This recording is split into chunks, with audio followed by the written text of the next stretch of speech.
أن نحافظ على الصلاة في أوقاتها. وسيدنا محمد أيضا ماذا قال؟ الصلاة عماد الدين، من أقامها فقد أقام الدين ومن تركها فقد هدم الدين. Dengan lapangnya dada beliau sallallahu alaihi wasallam memaafkan orang-orang yang menzalimi sallallahu alaihi wasallam. Wal afina 'anil nas, orang-orang yang memaafkan kepada kesalahan manusia.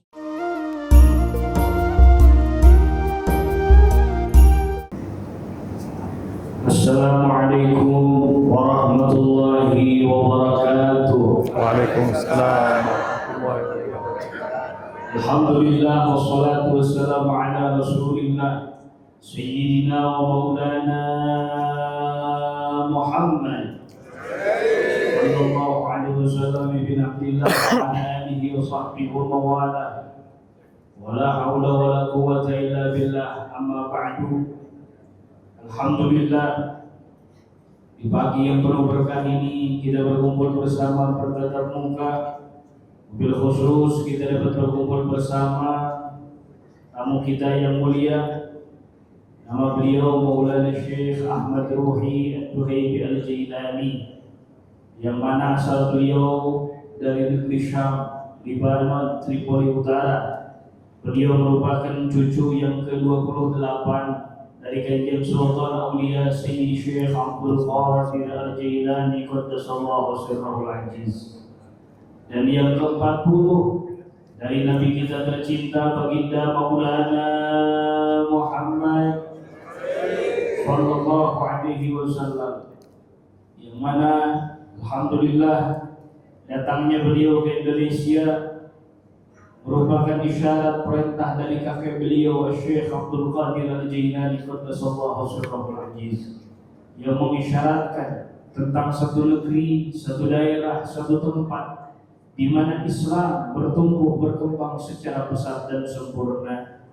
Maka setelah isyarat tersebut, beliau memutuskan untuk melangkahkan kaki mencari di mana berada negeri tersebut, sehingga tempat demi tempat, daerah demi daerah, wilayah demi wilayah, negara demi negara, kurang lebih di saat itu tahun 2000 beliau melangkahkan kaki. Singkat cerita sampai di Indonesia 2018, 60% dari berbagai negara beliau lalui, beliau datangi, beliau kunjungi. Singkat cerita sampailah di Indonesia.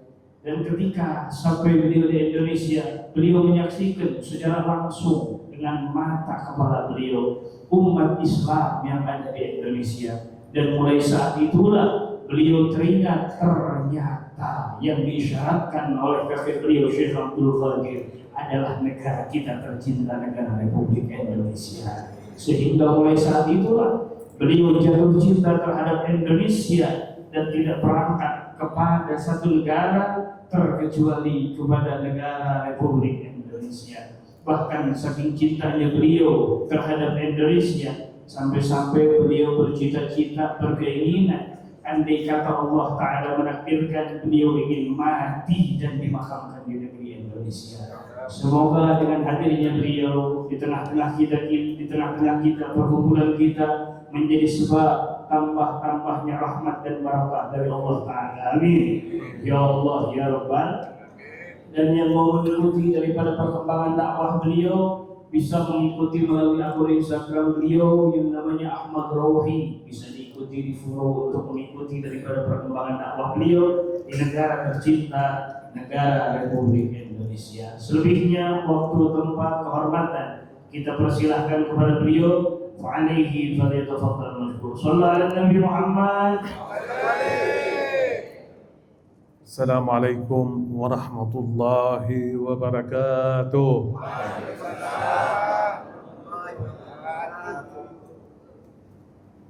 Bahasa Indonesia, selamat pagi. Sahih? Selamat pagi. Good morning. Sabahul khair. سيدنا وحبيبنا وشفيعنا وقدوتنا وأسوتنا محمد صلى الله عليه وسلم دائما جاءنا بالأدب والأخلاق والتواضع، حسن المعاملة، حسن معاملة الناس. وهو القائل: من لا يشكر الناس لا يشكر المولى عز وجل. وأنا الفقير إلى الله سبحانه وتعالى واجب علي أن أتقدم بالشكر الجزيل إلى صاحب الدعوة الذي دعاني إلى هذا المسجد المبارك. أعني بذلك أستاذنا وشيخنا ومربي روحنا جوز بحران. أسأل الله سبحانه وتعالى أن يجزيك عنا خير الجزاء، وأسأل المولى عز وجل له العمر الطويل والرزق الكثير والذرية الصالحة، وأسأل الله سبحانه وتعالى أن يرفع درجاته في الدنيا وفي الآخرة، آمين يا رب العالمين. أيضا لا بد لي أن أتقدم بشكر الجزيل إلى من كان سببا لوجودي في سوربايا، أخي في الله جوز بيضاوي. أسأل الله سبحانه وتعالى أن يجزيك عني خير الجزاء، وأسأل الله سبحانه وتعالى أن يبدلك خيرا من هذا في الدنيا وفي الآخرة. أيضا الشكر موصول دائما ودائما ودائما عندما أكون في سوربايا من يرافقني، هذا الرجل المتواضع المخلص المؤدب حجي إيكا. أسأل الله سبحانه وتعالى لك العفو والعافية في الدين والدنيا والآخرة. أيضا السلام والشكر إلى جميع القائمين على هذا المسجد، جماعة هذا المسجد، الحاضرين والحاضرات، المسلمون والمسلمات. اللهم يا الله ببركة هذا الصباح المبارك من شهر رجب المحرم، كما جمعتني بأحبتي في الدنيا أن تجمعني بهم في الآخرة في الفردوس الأعلى على حوض نهر الكوثر بحبيبك وشفيعك وصفيك محمد صلى الله عليه وسلم، آمين يا رب العالمين. Nabi kita tercinta, Rasul yang mulia, panutan dan idola kita semua, baginda Nabi besar Maulana Muhammad Sallallahu Alaihi Wasallam, yang telah datang kepada kita dengan adab, telah datang dengan akhlak budi pekerti yang mulia. Beliaulah Sallallahu Alaihi Wasallam yang mengajarkan dan mencontohkan kepada kita semua akan senantiasa menjadi manusia yang tahu syukur, bisa berterima kasih kepada sesama manusia. Sebagaimana sabda beliau Sallallahu Alaihi Wasallam, siapa orang yang tidak bisa bersyukur kepada sesama manusia, orang tersebut tidak bersyukur kepada Allah Subhanahu wa Ta'ala. Maka dari itu ucapan rasa syukur dan terima kasih saya sampaikan kepada sahibud da'wah, yakni guru kita tercinta, idola kita tercinta, murabbi ruh kita tercinta, Kiai Haji Bahran. Semoga beliau panjang umur, sehat walafiat, diangkat derajatnya dunia dan akhirat, dan dibalas kebaikannya dengan sebaik-baik balasan di dunia dan akhirat, dan dimudahkan segala langkah perjuangannya oleh Allah Subhanahu wa Ta'ala, diberikan keturunan-keturunan yang saleh-salehah, amin ya Allah ya Rabbal.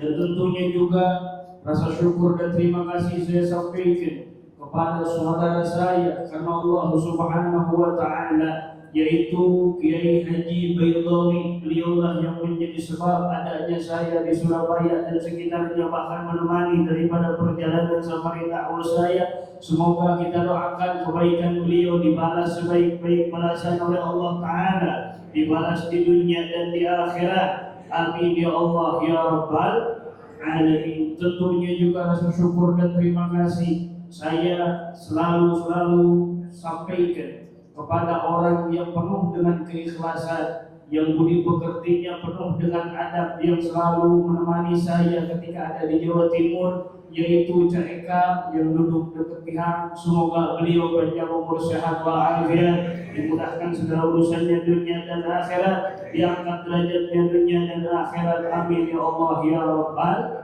Alamin. Tentunya tidak lupa salam penghormatan, rasa syukur dan terima kasih saya sampaikan kepada seluruh para pengurus masjid yang mulia ini, dari mulai DKM dan seluruh jajarannya, yang mohon maaf tidak bisa beliau sebutkan namanya satu persatu tanpa mengulangi rasa hormat dan cinta beliau kepada mereka semua. Pun demikian yang hadir di sini seluruh tokoh, baik tokoh masyarakat maupun tokoh agama, hadirin hadirat, muslimin muslimat, umat baginda Maulana Muhammad Sallallahu Alaihi Wasallam. Beliau berdoa, angkat tangan dan aminkan oleh kita semua. Ya Allah, dengan kemuliaan pagi hari yang penuh keberkahan ini, kemuliaan pagi hari yang berada di bulan yang mustajab, bulan Rajab, ya Allah, semoga sebagaimana Engkau mengumpulkan kita sekarang di tempat ini, besok dikumpulkan kembali di surga-Nya Allah, besok dikumpulkan kembali di surga Firdaus A'la bersama Rasulullah sallallahu alaihi wasallam. Amin ya Allah ya Rabbal. الحمد لله رب العالمين والصلاة والسلام على أشرف المرسلين سيدنا محمد نبي الأمين وعلى آله وأصحابه الطيبين الطاهرين. نشهد أن لا إله إلا الله وأن سيدنا ونبينا وشفيعنا محمد رسول الله صلى الله تعالى عليه وسلم حقا وصدقا. الحمد لله المولى عز وجل يا أخوان أنعم علينا نعما كثيرة ظاهرة وباطنة، نعمة الصحة والعافية والنظر والسمع والذرية والمال والعلم، نعم كثيرة ظاهرة وباطنة، وإن تعدوا نعمة الله لا تحصوها. كثيرة هي نعمة المولى عز وجل أنعمها على أمة سيدنا محمد صلى الله عليه وسلم، لكن أفضل نعمة أنعم الله بها علينا وخير نعمة أنعم الله بها علينا أن جعلنا من أمة سيدنا محمد صلى الله عليه وسلم، أن جعلنا مسلمين مؤمنين قانتين تائبين لله سبحانه وتعالى، تجمعنا جميعا كلمة واحدة، كلمة التوحيد، لا إله إلا الله محمد رسول الله صلى الله عليه وسلم. فقط هذه النعمة لو سجدنا لله سبحانه وتعالى سجدة واحدة منذ الولادة حتى الموت لا نوفي المولى عز وجل حقه علينا. الله سبحانه وتعالى اصطفانا وجعلنا من أمة حبيبه محمد وجعله شفيعنا يوم القيامة.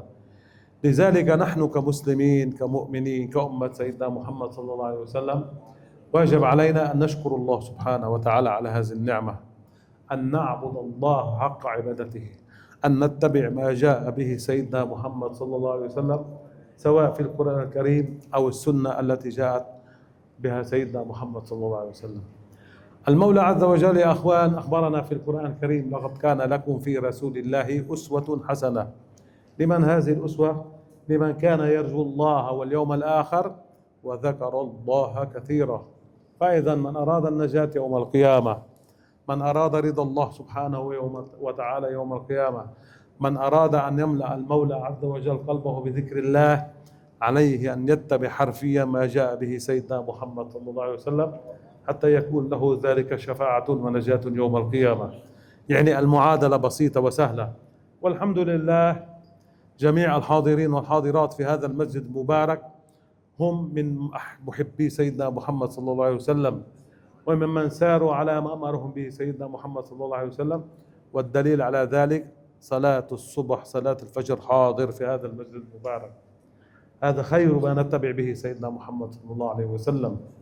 ومعلوم لدينا جميعا أننا نحن في هذه الأيام المباركة، في هذه الأشهر المباركة، في هذا الصباح المبارك، صباح من صبيحة شهر من أشهر الله الحرم، شهر رجب المحرم.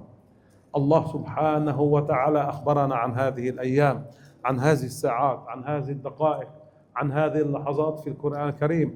إن عدة الشهور عند الله 12 شهرا في كتاب الله يوم خلق السماوات والأرض منها 4 حرم ذلك الدين القيم فلا تظلموا فيهن أنفسكم. صدق الله العظيم. فإذا المولى عز وجل يخبرنا في القرآن الكريم الذي أنزله على نبيه محمد صلى الله عليه وسلم، الذي هو كما قلت قبل قليل هو قدوة لنا وأسوة لنا، عن هذه الأيام المباركة، عن هذه الأشهر المباركة، عن هذه الأيام الفضيلة. يا مسلمين يا مؤمنين يا أمة محمد صلى الله عليه وسلم، ابعدوا الظلم عن أنفسكم في هذه الأيام المباركة. هل يعقل أن هناك إنسان عاقل راشد بالغ يحب أن نظلم نفسه؟ طبعا كلا، حاشا وكلا. كيف نبعد الظلم عن أنفسنا؟ أن نبتعد عن معصية المولى عز وجل، أن نتبع ما جاء به سيدنا محمد صلى الله عليه وسلم، أن نقتضي بما أمرنا به سيدنا محمد صلى الله عليه وسلم. سيدنا محمد يا أخوان سمى هذا الشهر شهر رجب الأصب.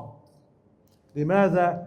لأن الله سبحانه وتعالى يصب فيه الرزق صبا، والخير صبا، والبركة صبا، والأجر صبا.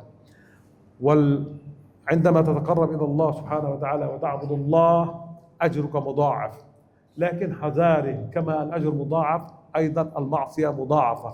لذلك المولى عز وجل أمرنا أن نبعد الظلم عن أنفسنا، أن نكثر من الاستغفار إلى الله سبحانه وتعالى بعد صلاة الصبح، بعد صلاة الظهر، بعد صلاة العصر. أكثروا من الاستغفار، أكثروا من قراءة الأوراد، أكثروا من الدعاء إلى الله سبحانه وتعالى، لأن المولى عز وجل يا أخوان في هذه الأيام المباركة أخذ عهدا على نفسه أن أبواب السماء مفتوحة. من كان عنده حاجة عند المولى عز وجل فليرفع يديه إلى السماء ويقول: يا قاضي الحاجات ويا مجيب الدعوات ويا غافر الذلات اقضي لي حاجتي كذا وكذا، أي حاجة كانت، سواء في المال وفي الصحة وفي العلم وفي البدن وفي الذرية، إن شاء الله ببركة هذه الليالي وهذه الأيام وهذه الساعات المباركة الله سبحانه وتعالى يقضي حاجتكم بإذن الله سبحانه وتعالى. فإذا يجب علينا كما أمرنا الله سبحانه وتعالى وكما أمرنا سيدنا محمد صلى الله عليه وسلم أن نكثر من الطاعة إلى الله سبحانه وتعالى، من التضرع والدعاء والاستغفار والصلاة والأوراد والنوافل، وأن نكثر من الدعاء لوالدينا، وأن نكثر من الصدقات، وأن نكثر من الزكاة. كل الأعمال كما قلت قبل قليل مضاعف. الله سبحانه وتعالى قال في القرآن الكريم: مثل الذين ينفقون أموالهم في سبيل الله كمثل حبة أنبتت 7 سنابل في كل سنبلة 100 حبة والله يضاعف لمن يشاء والله واسع عليم. هذا في الأيام العادية، فما بالكم في هذه الأيام المباركة من أشهر الله الحرم؟ الله سبحانه وتعالى يضاعف فيه الأجر ويضاعف فيه الدرجات ويضاعف فيه الحسنات. فلذلك هلموا بنا أن نضاعف ونكثر من التقرب إلى الله سبحانه وتعالى. ومن كان عنده صحة وقوة في البدن، بعض الناس يمكن مريض، يمكن بعد العصر يغضب لا يستطيع الصيام، هذا معفو. نحن الفريضتنا هي صوم رمضان، لكن سيدنا محمد صلى الله عليه وسلم ماذا قال؟ أفضل الصوم بعد رمضان صوم أشهر الله الحرم. أي من كان عنده قوة في البدن وصحة في البدن يكثر من الصيام في هذه الأيام المباركة. الله سبحانه وتعالى أخبرنا في الحديث القدسي عن الصيام: الصوم لي وأنا أجزي به. يعني ليس هناك حدود للصائم. للصائم فرحتان: الفرحة الأولى عندما يفطر، والفرحة الثانية عندما يلقى رب المولى رب العالمين عز وجل. للصائم فرحتان: الفرحة الأولى عندما يفطر، والفرحة الثانية عند لقاء الله سبحانه وتعالى. فلذلك أجر الصائم عظيم في الدنيا وفي الآخرة. أسأل الله سبحانه وتعالى أن يبارك لنا ولكم في رجب وشعبان وبلغنا رمضان، ويعيننا على قيامه وصيامه ويتقبله منا، آمين يا رب العالمين. أيضا يا أخوان، معلوم لدينا جميعا أن الله سبحانه وتعالى في هذا الشهر المبارك بعد الفقهاء والمجتهدين والمؤخرين قالوا في آخر شهر رجب الله سبحانه وتعالى تكرم على سيدنا محمد صلى الله عليه وسلم برحلة الإسراء والمعراج. سبحان الذي أسرى بعبده ليلا من المسجد الحرام إلى المسجد الأقصى الذي باركنا حوله نريه من آياته إنه سميع بصير. في ذلك العام يا أخوان سيدنا محمد صلى الله عليه وسلم عذب وكذب وقيل عنه مجنون وطرد من بيته وتوفيت زوجته وتوفي عمه، حتى سمي ذلك العام عام الحزن. لذلك المولى عز وجل أراد أن يرفه عن سيدنا محمد صلى الله عليه وسلم، أراد أن يريح سيدنا محمد صلى الله عليه وسلم، أراد أن يسعد سيدنا محمد صلى الله عليه وسلم، فأنعم عليه برحلة الإسراء والمعراج. كلنا يعني قبل الآن ومنذ بعض السنوات نعرف وسمعنا كيف حصلت رحلة الإسراء والمعراج مع سيدنا محمد صلى الله عليه وسلم من مكة إلى المسجد الأقصى ومن ثم عرج به إلى السماء. لكن يا أخوان دعونا جميعا يعني لا ندع هذه القصة أو هذه الحادث تمر علينا مرور الكرام. كل ما جاء به سيدنا محمد صلى الله عليه وسلم وكل ما نزل على سيدنا محمد هو دروس لنا وعبرة لنا، هو نجاة لنا يوم القيامة. تعالوا أن نتعلم العبرة والدروس من رحلة الإسراء والمعراج. أولا سيدنا محمد صلى الله عليه وسلم صبر على فراق الأحبة، صبر على موت زوجته، صبر على الأذى، صبر على الشتيمة، صبر على السفر، هاجر من مكة إلى مدينة أحب بقاع الأرض إليه. إنما يوفى الصابرون أجرهم بغير حساب. فإذا الدرس الأول الذي نتعلمه من رحلة الإسراء والمعراج أن نصبر على الشدائد. الدرس الثاني الذي نتعلمه من رحلة الإسراء والمعراج عندما وصل سيدنا محمد إلى الطائف، ومعروفة القصة الذي ضربه السفهاء والكفار حتى سالت الدماء من يد الشريفة. جاء سيدنا جبريل عليه السلام قال له فقط إشارة منك يا محمد، أطبق عليهم الأرض، أطبق عليهم الجبال. ماذا قال سيدنا محمد صلى الله عليه وسلم؟ لا يا أخي يا جبريل، دعهم عسى أن يخرج الله من أصلابهم من حيث الله. العفو عند المقدرة. سيدنا محمد صلى الله عليه وسلم عفى عنهم. سيدنا محمد صلى الله عليه وسلم لم يعاملهم بعملهم. العفو عند المقدرة. والعافين عن الناس والقاظمين الغيظ والعافين عن الناس لهم أجر عظيم في الدنيا وفي الآخرة. والدرس الثالث الذي نتعلمه من الإسراء والمعراج أن نتوكل على الله. إذا سألت فاسأل الله، وإذا استعنت فاستعن بالله، وإذا دعوت فادع الله. سيدنا محمد صلى الله عليه وسلم لم يستعن بجبريل، بل رفع يديه إلى السماء: اللهم إليك أشكو ضعف قوتي وقلة حيلتي وهواني على الناس، إلى آخر الدعاء. فإذا سيدنا محمد صلى الله عليه وسلم أيضا يعلمنا أن نستعين بالله سبحانه وتعالى، أن نوكر أمرنا إلى الله سبحانه وتعالى، أن نسأل المولى عز وجل. والعبرة الرابعة والأهم من رحلة الإسراء والمعراج: كل الفرائض والسنن والنواهي نزلت على سيدنا محمد صلى الله عليه وسلم إما بواسطة سيدنا جبريل عليه السلام أو بواسطة الوحي، إلا الصلاة. الصلاة يا أخوان كانت أمر مباشر من المولى عز وجل. عندما وصل سيدنا محمد صلى الله عليه وسلم إلى سدرة المنتهى أمره المولى عز وجل أمر مباشر من دون واسطة.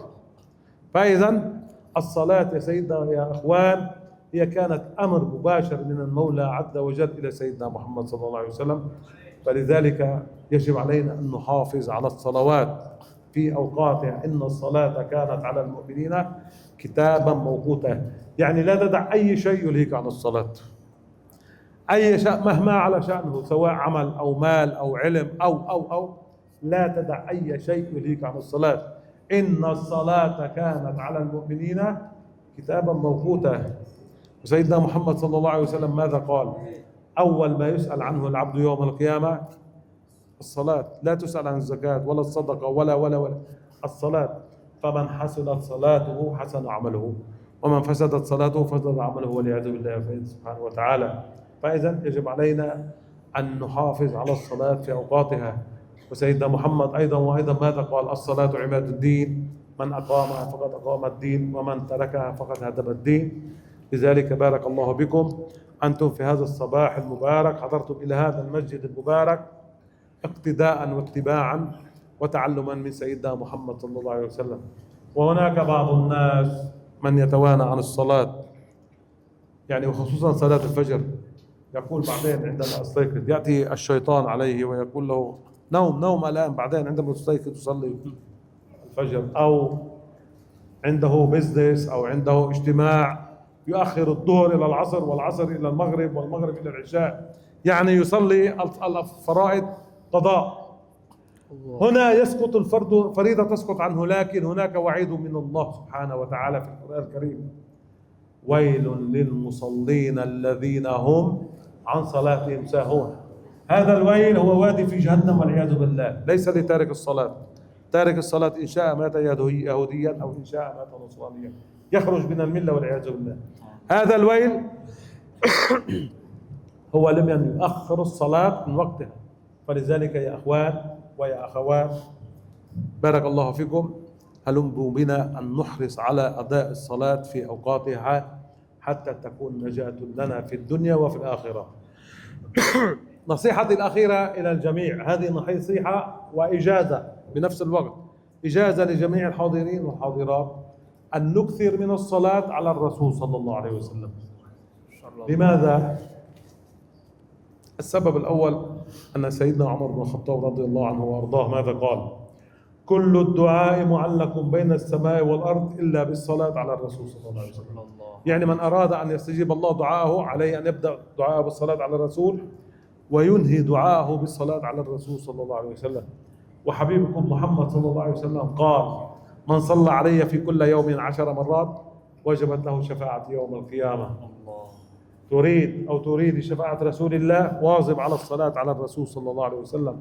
ومن صلى علي في كل يوم 100 مرة قضى الله له بها 100 حاجة، 30 في الدنيا و70 في الآخرة. من أراد أن يقضي الله حاجته عليه أن يكثر من الصلاة على الرسول صلى الله عليه وسلم. والبشرى الأعظم من سيدنا محمد صلى الله عليه وسلم، اسمعوا هذه البشرى: من صلى علي في كل يوم 1000 مرة لم يخرج من الدنيا إلا وقد تبوأ مقعده في الجنة. أي لم يخرج من الدنيا إلا وقد بشره المولى عز وجل بالجنة. لا أظن أن أحد من الحاضرين أو الحاضرات لا يريد أن يكون مبشرا في الجنة. من أراد أن يكون مبشرا بالجنة لكن باليقين والاستقامة واتباع ما جاء به عن سيدنا محمد، دعونا من هذا الصباح المبارك في هذا الشهر المبارك أن نعاهد الله سبحانه وتعالى، ونعاهد أنفسنا، ونعاهد سيدنا محمد صلى الله عليه وسلم أن نواظب على الصلاة على الرسول صلى الله عليه وسلم، أقله في كل يوم 1000 مرة. ما في مشكل إن كانت هذا متواصلة، ممكن بعد الصلاة في الأعمال المفرطة في الفراغ، لكن أن نتم كل يوم كل 24 ساعة 1000 مرة الصلاة على الرسول صلى الله عليه وسلم، حتى ننال بذلك شفاعة رسول الله صلى الله عليه وسلم، وحتى تكون سببا لقضاء حاجاتنا، وحتى تكون سببا لدخولنا في الجنة. أسأل الله سبحانه وتعالى أن يجعلني وإياكم ممن يستمعون القول فيتبعون أحسنه. وصلى الله على سيدنا محمد وعلى آله وصحبه وسلم، والحمد لله رب العالمين. مهم maaf, saya tahu jamaah hadirin hadirat nggak paham. Paham nggak? Paham nggak paham? Bukan. Alhamdulillah ada terjemah. Alhamdulillah. Fadhal. هذا ينظرون إلي ماذا يتكلم هذا lihat saya ngobrol apa? في Java. Fadhal. Kata beliau, mohon maaf panjang lebar, saya juga udah firasat katanya. Mungkin sebagian paham, sebagian enggak. Kelihatan dari pandangannya katanya ngomong apa ini kata beliau. Alhamdulillah, beliau bersyukur kepada Allah Subhanahu wa taala dan bersolawat kepada Nabi tercinta baginda Maulana Muhammad sallallahu alaihi wasallam. Beliau bersyukur kepada Allah Subhanahu wa taala yang telah memberikan banyak kenikmatan kepada kita semua. Deretan dan rentetan kenikmatan demi kenikmatan, saking banyaknya kenikmatan tersebut, dari mulai nikmat yang bersifat zahir, yang bersifat batin, nikmat sehat, afiat, bisa melihat, bisa memandang, bisa mendengar, bisa bicara, bisa berjalan dan sebagainya. Saking banyaknya kenikmatan tersebut, andai kata kita jangankan mensyukurinya, menghitung saja nikmat Allah Ta'ala la tuhsuha, tidak bisa terhitung saking banyaknya kenikmatan dari Allah Subhanahu wa Ta'ala.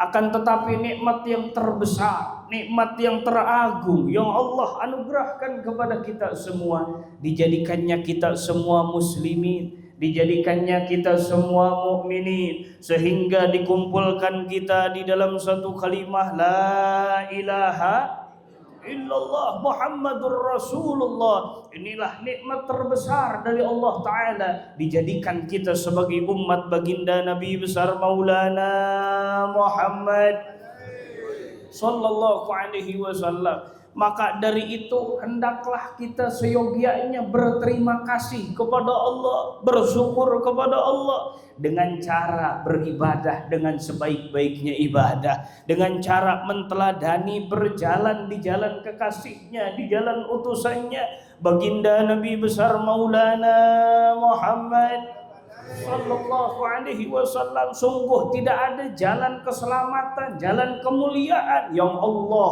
pembarkan di dalam ayat suci Al-Quran terkecuali meneladani, mengikuti jejak langkah Nabi sallallahu alaihi wasallam. Allah Ta'ala mengopembarkan di dalam Al-Quranul Karim, laqad kana lakum fi rasulillahi uswatun hasanah. Dan sungguh telah benar-benar terbukti di dalam jati diri Rasulullah sallallahu alaihi wasallam uswah hasanah, suri tauladan yang baik contoh yang sempurna. Untuk siapa gerangan suri tauladan tersebut? Liman kana yarjullaha wal yaumal akhir wa dzakarallaha katsira.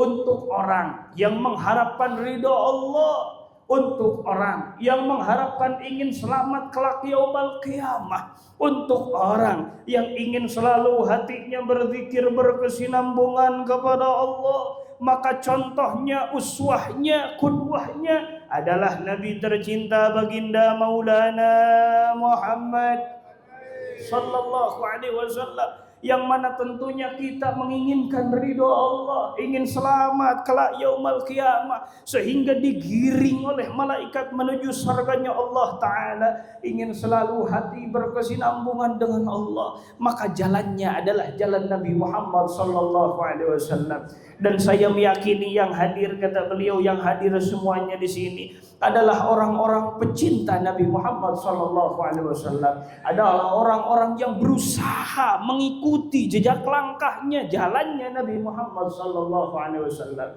yang menjadi dalil, menjadi bukti hadirnya kita di tempat ini, subuh-subuh berangkat dari rumah melaksanakan sholat subuh berjamaah. Ini adalah jalan, salah satu jalan Nabi Muhammad sallallahu alaihi wasallam.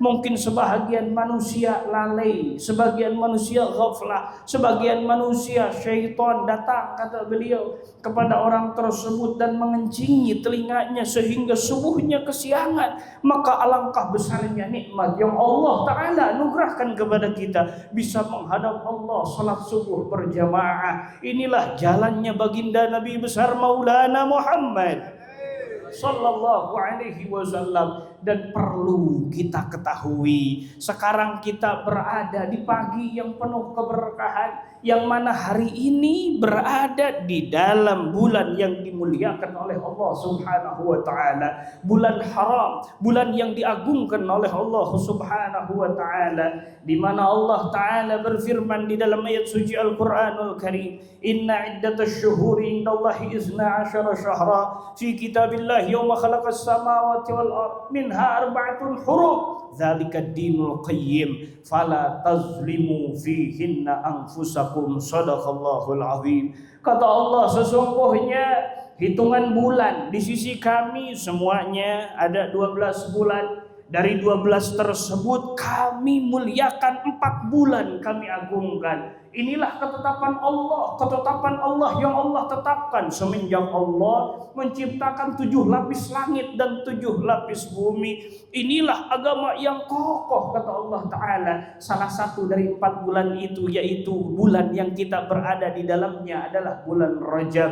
Allah mewanti-wanti kepada kita semua, fala tazlimu fihinna anfusakum. Wahai muslimin, wahai mukminin, wahai umat baginda Nabi besar Maulana Muhammad sallallahu alaihi wasallam, jangan sekali-kali engkau mendolimi diri kalian sendiri di bulan yang dimuliakan oleh Allah Ta'ala.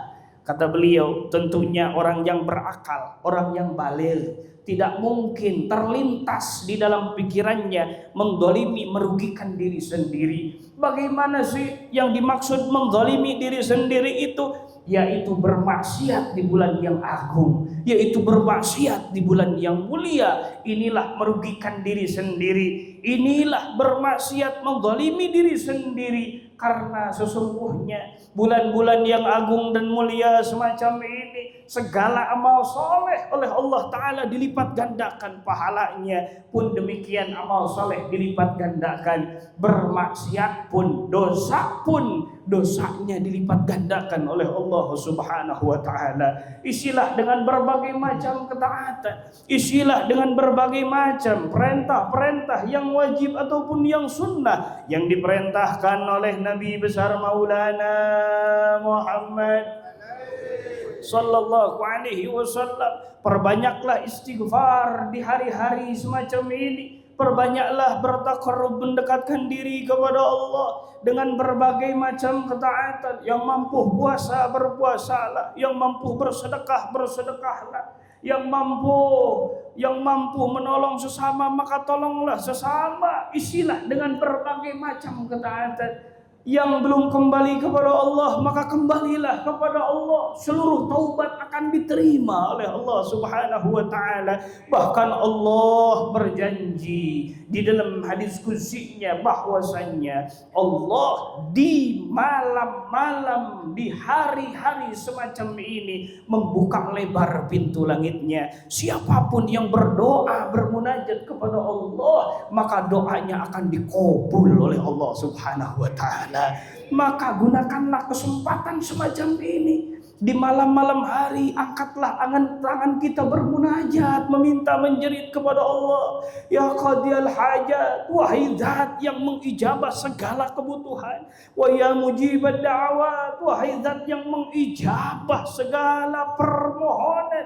Wa ya ghafiraz zallat, wahai zat yang menambal segala kecacatan. Ikdili hajati ya Allah. Semoga apapun yang menjadi hajat kita dikabul oleh Allah Subhanahu wa taala.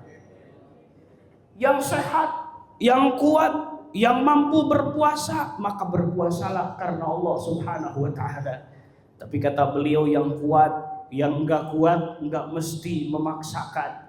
Kalau enggak kuat, kata beliau, misalnya enggak kuat karena sakit, ataupun enggak kuat pada asar marah-marah karena lapar, ataupun gak kuat, apapun itu alasannya, maka tidak usah memaksakan. Memang betul kewajiban hanya Ramadan, tapi di bulan ini Nabi kita mengabarkan afdhal siyam ba'da Ramadan, puasa terafdol, puasa paling top setelah puasa Ramadan adalah puasa di bulan yang diagungkan oleh Allah Subhanahu wa taala.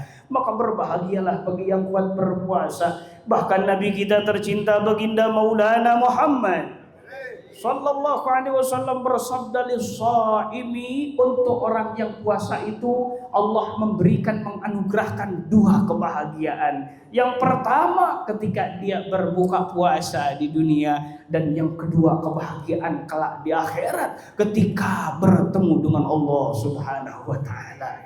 Karena tidak ada yang tahu betapa besarnya pahala berpuasa. Saking besarnya sampai Allah Ta'ala menyembunyikan kebesaran tersebut. As-sawmu li wa ana azibih. Kata Allah, puasa itu untukku dan aku yang akan membalas orang yang berpuasa karena Allah Subhanahu wa taala. Yang mampu berpuasa, berpuasalah. Yang mampu bersedekah, bersedekahlah. Allah Ta'ala berfirman, masalul ladzina yunfikuna amwalahum fi sabilillahi kamathali habbatin anbatat sab'a sanabila fi kulli sumbulatin mi'atu habba wallahu yudha'ifu liman yasha wallahu wasi'un alim.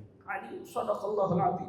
Allah mengumpamakan orang-orang yang bersedekah, berinfak di jalan Allah Subhanahu wa taala seperti menanam satu biji yang ditanam. Dari satu biji tersebut tumbuh 7 batang. Dari setiap batang 100 biji. Dalam kata lain, kita mengeluarkan 700 kali lipat oleh Allah Ta'ala diganti untuk orang yang bersedekah. Ini cerita di bulan-bulan biasa. Maka bagaimana pahalanya ketika orang berinfak, bersedekah, mengeluarkan hartanya di jalan Allah di bulan Rajab semacam ini, di bulan yang diagungkan oleh Allah Subhanahu wa taala. Beliau berdoa untuk kita semua, ya Allah berkahi kami di bulan Rajab, ya Allah berkahi kami di bulan Sya'ban, ya Allah sampaikan umur usia kami sampai bulan Ramadan. Dan tolonglah kami di bulan Ramadan agar kuat berpuasa, amin, agar kuat melaksanakan tarawih, agar kuat melaksanakan ibadah, mendekatkan diri kepada Engkau ya Allah. Amin ya Allah ya Rabbal. Dan di bulan Rajab ini, sebagaimana kita semua tahu, terjadi satu peristiwa yang menggegerkan alam semesta. Di Isra dan di Mi'rajkannya baginda Nabi besar Maulana Muhammad sallallahu alaihi wasallam. Ahli tafsir, ahli hadis, fuqaha mengatakan diisrokannya dan dimi'rajkannya di akhir pada bulan Rajab tersebut. Nabi sallallahu alaihi wasallam di kala tahun itu adalah tahun kesedihan bagi Nabi sallallahu alaihi wasallam. Puncak cobaan dari Allah Ta'ala, sehingga dicoba dengan berbagai macam cobaan yang pahit, yang pedih. Ditinggal orang yang selalu berada dan membela, istri tercinta Sayyidatuna Khadijatul Kubra, ditinggal juga paman yang selalu membela Abu Talib dan sebagainya dan sebagainya, sehingga kafir Quraisy makin berani, makin congkak terhadap Nabi sallallahu alaihi wasallam. Nabi dicaci, dibuli, dimaki, diusir, sehingga Nabi berjuang dengan tenaganya, dengan kekuatannya, dengan keluarganya, sehingga harus berhijrah, sehingga harus pergi meninggalkan kota Mekah dan sebagainya. Kita semua tahu terjadi Isra wal Mi'raj. Ini adalah Allah Ta'ala ingin menghibur Nabi Muhammad sallallahu alaihi wasallam. Allah Ta'ala ingin memberikan hadiah, ingin menggembirakan hati yang terluka yang terjadi terhadap kekasihnya baginda Maulana Muhammad sallallahu alaihi wasallam, sehingga terjadilah Isra wal Mi'raj Nabi sallallahu alaihi wasallam. Allah abadikan di dalam Al-Qur'anul Karim, subhanalladzi asra bi'abdihi lailan minal masjidil harami ilal masjidil aqsa alladzi barakna haulahu linuriyahu min ayatina innahu huwas samiul basir. Sadaqallahul azim. Ada yang alimnya, innahu huwas samiul basir. Sadaqallahul azim. Maha suci zat Allah Ta'ala yang telah memperjalankan hambanya dari Masjidil Haram menuju Masjidil Aqsa. Kata beliau, kita semua tahu perjalanan Isra wal Mi'raj Nabi sallallahu alaihi wasallam dari Masjidil Haram menuju Masjidil Aqsa, kemudian dinaikkan Mi'raj ke langit pertama sampai ke 7, sampai ke Sidratul Muntaha, sampai diundang langsung bertemu dengan hadrat Allah Subhanahu wa Ta'ala. Tapi marilah kita berpikir, merenung, mengambil pelajaran dari terjadinya Isra wal Mi'raj Nabi sallallahu alaihi wasallam. Pelajaran pertama yang penting kita ambil, Nabi mengajarkan kepada kita semua untuk bisa menjadi orang yang sabar. Bagaimana Nabi mengajarkan sabar kepada kita semua? Dicaci, dimaki, dibuli, dizalimi, diteror, bahkan mau dibunuh, Nabi bersabar untuk menyebarkan keislaman ini. Allah Ta'ala berfirman, innama yuwaffas sabiruna ajrahum bighairi hisab. Pastinya, sesungguhnya balasan orang-orang yang bisa sabar, balasannya akan dimasukkan ke dalam surga tanpa dihisab. Amin. Pelajaran yang kedua yang Nabi ajarkan kepada kita, yaitu Nabi mengajarkan kepada kita semua untuk menjadi orang pemaaf.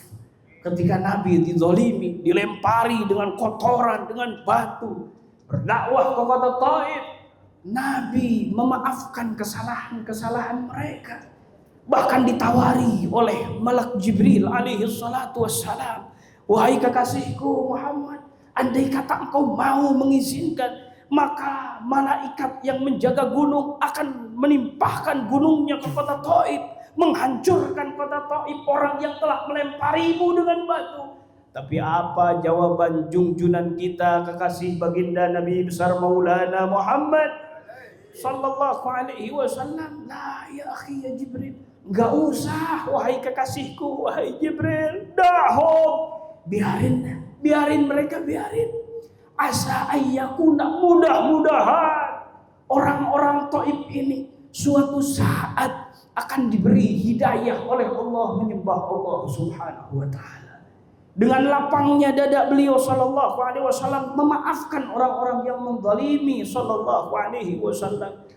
Wal afina 'anil nas, orang-orang yang memaafkan kepada kesalahan-kesalahan manusia, menahan amarahnya. Inilah orang-orang yang hebat, orang-orang yang mendapatkan pahala besar dari Allah Subhanahu wa Ta'ala. Pelajaran ketiga yang diajarkan Nabi kepada kita semua dari kisah Isra wal Mi'raj ini, Nabi mengajarkan kepada kita agar kita bisa bertawakal kepada Allah, menyandarkan urusan kepada Allah. Ketika ditawari oleh Malak Jibril alaihi salam, Nabi tidak menyandarkan urusannya kepada malaikat. Nabi mengangkat tangannya, bermunajat, bertawakal kepada Allah. Maka dari itu hadirin, jika ingin meminta, mintalah kepada Allah. Jika ingin mengadu, mengadulah kepada Allah. Nabi mengajarkan kita bertawakal kepada Allah Subhanahu wa taala. Dan pelajaran yang keempat yang terpenting, ini Nabi mengajarkan kepada kita semua, yaitu salat, yaitu menghadap Allah Subhanahu wa taala. Seluruh perintah wahyu Allah semuanya melalui wasilah malak Jibril alaihi salatu wassalam. Tapi ketika Allah ingin menganugerahkan salat, Allah langsung memanggil, mengundang Nabi kita tercinta baginda Maulana Muhammad sallallahu alaihi wasallam. Ini menunjukkan betapa agungnya salat, betapa pentingnya salat, betapa mulianya salat. Maka dari itu janganlah kita biarkan apapun menghalangi salat kita. Terhalangi oleh bisniskah, terhalangi oleh kesibukankah, terhalangi oleh ngaji sekalipunkah, terhalangi oleh kerjaankah, jangan biarkan apapun menghalangi daripada kita punya salat. Allah Ta'ala berfirman, inna salata kanat 'alal mu'minina kitaban mawquta. Sesungguhnya salat telah ditetapkan waktunya oleh Allah untuk orang-orang yang beriman kepada Allah Subhanahu wa taala. Bahkan bersabda Nabi tercinta baginda Maulana Muhammad sallallahu alaihi wasallam, kelak yaumul qiyamah yang pertama kali akan dihisab, dipertanggungjawabkan adalah salat kita. Kalau salatnya baik, maka mulus seluruh amal salehnya. Kalau salatnya jelek, maka hancurlah segala daripada amal perbuatannya. Naudzubillah min dzalik. Sehingga dikatakan oleh Nabi sallallahu alaihi wasallam, salat itu adalah tiangnya agama. Orang yang menegakkan salat, orang tersebut adalah menegakkan agama. Orang yang meninggalkan salat, orang tersebut hakikatnya menghancurkan agama Nabi Muhammad sallallahu alaihi wasallam. Jangan melalaikan kita punya salat. Allah Subhanahu wa taala berfirman, wailul lil musallin alladzina hum wail, diancam dengan wail. Apa wail tersebut? Jurang di neraka jahanam, yang mana dalam sekali jurang tersebut beribu-ribu tahun perjalanan. Untuk siapa ini wail? Bukan untuk orang yang tidak sholat, bukan, tapi untuk orang yang melalaikan sholat akan dilemparkan ke dalam neraka wail. Naudzubillah min dzalik. Maka dari itu perbaguslah kita salat. Pelajaran daripada Isra wal Mi'raj Nabi sallallahu alaihi wasallam mengindahkan salat kita, memperbagus salat kita menghadap Allah Subhanahu wa taala. Maka patut kita bersyukur kepada Allah taala, kita telah melaksanakan salat berjamaah menghadap Allah Subhanahu wa taala di pagi hari yang penuh berkah ini. Kemudian nasihat terakhir dari beliau, ini nasihat sekaligus ijazah untuk semua yang hadir di tempat ini. Apa gerangan nasihat dan ijazah tersebut? Perbanyaklah bersolawat kepada baginda Maulana Muhammad sallallahu alaihi wasallam. Salawat ini adalah pegangan di hidup kita. Sayyidina Umar ibn al-Khattab radhiyallahu taala anhu warda, beliau bersabda, kullu du'a mu'allaqun bainas sama' wal ardh. Seluruh doa itu tersangkut antara langit dan bumi, tidak bisa menembus langit-langitnya Allah Subhanahu wa taala, sehingga doa tersebut disisipi dengan bersolawat kepada baginda Maulana Muhammad sallallahu alaihi wasallam. Ingin doa kita diijabah oleh Allah, maka bersolawatlah kepada Nabi Muhammad sallallahu alaihi wasallam. Pantas ulama mengatakan syarat dikabulnya doa diawali dengan solawat, diakhiri dengan bersolawat kepada baginda Maulana Muhammad sallallahu alaihi wasallam. Juga Nabi bersabda, siapa orang yang bersolawat kepadaku 10 kali saja setiap harinya, maka orang tersebut wajib mendapatkan syafaat pertolonganku kelak yaumul qiyamah. Ingin syafaat Nabi, ingin pertolongan Nabi, maka kuncinya bersolawat kepada baginda Nabi besar Maulana Muhammad sallallahu alaihi wasallam. Juga Nabi bersabda, siapa orang yang bersolawat kepadaku secara kontinu di setiap harinya 100 kali, maka Allah Ta'ala akan mengabulkan 100 hajat keinginannya, dikabul oleh Allah Ta'ala. Amin. 30 diberikan di dunia, 70 Allah berikan di akhirat. Inginkah doa kita dikabul oleh Allah? Kuncinya bersolawat kepada baginda Maulana Muhammad sallallahu alaihi wasallam. Juga ada kabar yang lebih besar dari itu. Nabi bersabda, siapa orang yang bersolawat kepadaku 1000 kali di setiap harinya, lam yakhruj minad dunya illa wa qad tabawwa'a maq'adahu fil jannah. Orang tersebut tidak akan keluar dari dunia ini alias tidak akan mati terkecuali Allah Ta'ala perlihatkan, digembirakan dengan melihat tempat untuknya di surganya Allah Subhanahu wa Ta'ala. Ingin diperlihatkan oleh Allah di akhir hayat kita, tempat kita di surga, maka kuncinya bersolawat kepada baginda Maulana Muhammad sallallahu alaihi wasallam. Kata beliau, yuk kita mulai pagi ini, hari ini minimal 1000 kali bersolawat di setiap hari kita terhadap Rasulullah sallallahu alaihi wasallam. Tidak mesti langsung dari hitungan 1000, 1 sampai 1000, enggak mesti seperti itu. Boleh dicicil setiap habis sholat, di siang kita, sore kita, malam kita, 100, 200, 300. Yang penting di dalam hitungan 24 jam minimal 1000 kali bersolawat kepada baginda Maulana Muhammad sallallahu alaihi wasallam, agar minimal kita mendapatkan jaminan syafaat Rasul, segala maksud dikabul dan diperlihatkan tempat kita di akhir umur. Amin. Allahumma amin ya Allah ya Rabbal.